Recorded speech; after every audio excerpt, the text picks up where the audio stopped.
আসসালামু আলাইকুম ভিউয়ার্স, আশা করি আপনারা সবাই ভালো আছেন। আলহামদুলিল্লাহ আমরাও ভালো আছি।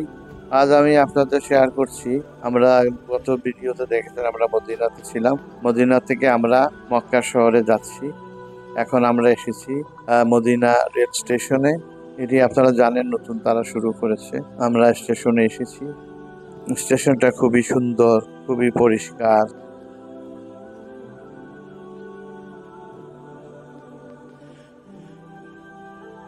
এখানে দেখেন টাইম টেবিল দেখাচ্ছে। এখানে চেকিং হচ্ছে, মালটাল যারা জমা দেবে দিয়ে দিতে পারবেন।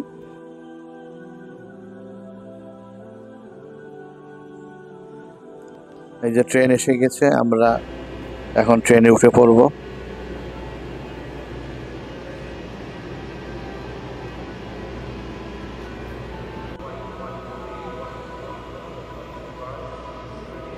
আমরা ট্রেনে উঠে পড়েছি। ট্রেনটা খুব সুন্দর, পরিষ্কার। সাইডে দিয়া মালামাল রাখার ব্যবস্থা আছে। ভিডিওটি ভালো লাগলে লাইক দিবেন, শেয়ার করবেন, আপনাদের কমেন্ট দিবেন এবং আমাদের চ্যানেলটা সাবস্ক্রাইব করে আমাদের পাশে থাকবেন। ধন্যবাদ। এই ট্রেনের মধ্যে খাওয়া দাওয়ার ব্যবস্থা আছে, কিন্তু রোজা মাস ছিল, তাই কোনো খাবার কিছু সার্ভ করা হয়নি। এখন ট্রেনটি আস্তে আস্তে ছেড়ে দিয়েছে। ট্রেনটি ছুটে চলেছে মরুভূমির উপর দিয়ে। আমরা প্রায় 1.5 ঘন্টার মতো জার্নি করার পর আমরা পৌঁছে গেলাম জেদ্দা স্টেশনে। এখানে অনেক লোক নামলো আবার উঠলো। জেদ্দা এয়ারপোর্ট থেকে অনেকে ফ্লাই করে, এখান থেকে জেদ্দা এয়ারপোর্ট যায়। ট্রেনটি আবার ছেড়ে দিয়েছে। আমরা পৌঁছে গিয়েছিলাম মক্কাতে।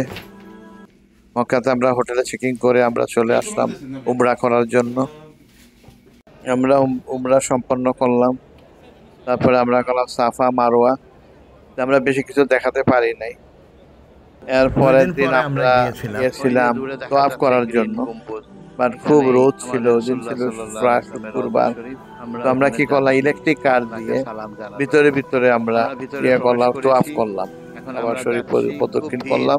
কাছে যেতে পারি নাই, তাই আমরা দূর থেকে দেখতে পাচ্ছি সামনেই রাসূলুল্লাহ সাল্লাল্লাহু আলাইহি আমরা আমি আমার ছেলে মিলে করলাম। এই যে গ্রিন দেখা যাচ্ছে, এখান থেকে শুরু হয় তোয়াফ, আবার ঘুরে ঘুরে আবার এখানে এসে কাছাকাছি রওজা। এইভাবে 7 বার করা লাগে। 7 বার করলে তোয়াফ শেষ হয়ে যায়।